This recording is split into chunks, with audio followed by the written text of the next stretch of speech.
वो कौन सा बादशाह था जिसने अपनी सगी बहन से शादी की थी?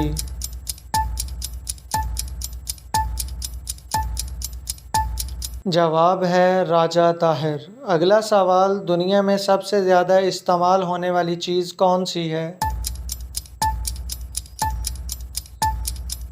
जवाब है पैसा। अगला सवाल, दुनिया में सबसे ज़्यादा खाए जाने वाला फल कौन सा है? जवाब है केला। अगला सवाल, वो कौन सा जानवर है जो पत्थर शौक से खाता है? जवाब है मगरमच्छ। अगला सवाल, वो कौन सा जानदार है जो 6 दिन तक अपनी सांस रोक सकता है?